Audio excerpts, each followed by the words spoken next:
This is Mad Mike. I guess I'm the guy y'all all scared of and shit.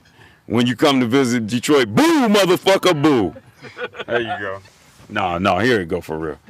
I'm Mad Mike, you are, and thank you for listening to our interview. When me and Jeff started it, it was pretty much he had just got out of a label situation with his industrial band Final Cut, and I was a studio musician. We had just got signed to Motown, and both of us saw a side of the commercial music industry that we didn't really like. So we decided that we would do our thing, and we would do it faceless. And the facelessness was based in hoping that people would listen more to the music coming out of the speakers than worrying about what we look like. Because in the era that we would create music, a lot of African American singers and musicians and shit was getting their nose pointed and skin lightening and all type of crazy shit. So we wasn't with that shit. So we just said, fuck it, we're gonna do our thing faceless for as long as we possibly could. That's the basic theory of why we founded the thing. What's important to know is it's pretty much a label with no rules. It's no boundaries. We just do whatever sound funky to us. If people really want to hear what's in the heart and the minds of a musician or producer in Detroit, and they really want to hear the guts of Detroit, they can listen to UR. You know, it's a rough place. It's the Midwest, and it wasn't nothing particularly exciting about it, and it wasn't nothing particularly beautiful about it. It was a lot of good music that came from it, and some athletes, but overall life was just average, and I didn't think much of it. My aspiration was to be a baseball player, a musician, or whatever, and eventually leave.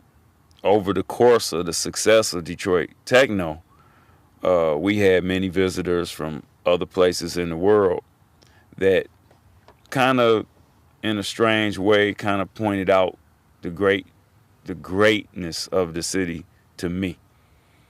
Some of the architecture, the soul, the churches, the radio, the people, the food, the friendliness of people to strangers and all that type of shit that, I never been nowhere, so I didn't know.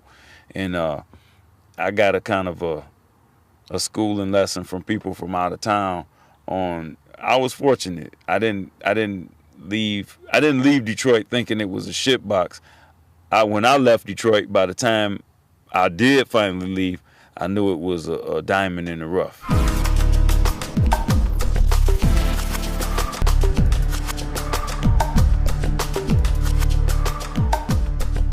We sponsor inner city baseball teams with our record sales. We trying to get kids in college. We trying to get health care for people close to us and work with us. Traveling around the world and DJing for fame and fortune, I mean, it's great if you could do it.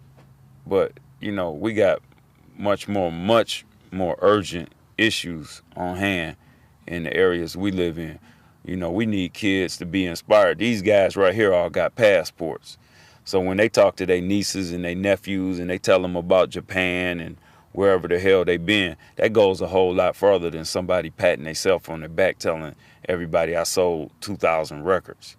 Really, the reality of underground music or high-tech music or electronic music or whatever it is, the reality of it is if some of the major pop stars were to sell as few records as some of these most famous guys did, they fucking probably commit suicide. They figure nobody love them. Because 2,000 records ain't shit to Elton John. That man touched a whole lot of people. 2,000 records ain't shit to U2. It ain't shit to Chuck Berry or Stevie Wonder. Cats have to really put their shit in perspective. Because ain't nobody reaching back and doing shit for us. or our kids. So it's up to us to do and make them high tech. We got whole neighborhoods emerging. Nobody got internet. Nobody got cable. Can't afford the shit. Wi-Fi and all that shit. They don't even know why they don't supposed to have it. Ain't nobody reaching out to them. We ain't waiting on nobody to do shit for us. But I love anybody to try. So if them guys from Germany can come and do it again, they'll be my fucking hero. Just like Kraftwerk is my fucking hero, because they did the shit. And if anybody else can come in here and high-tech this fucking inner city mindset, we got kids running around talking about icy grills, 22s, and $300,000 of diamonds in their mouth. We need some high-tech motherfuckers to come through. Until they do that, kiss my ass.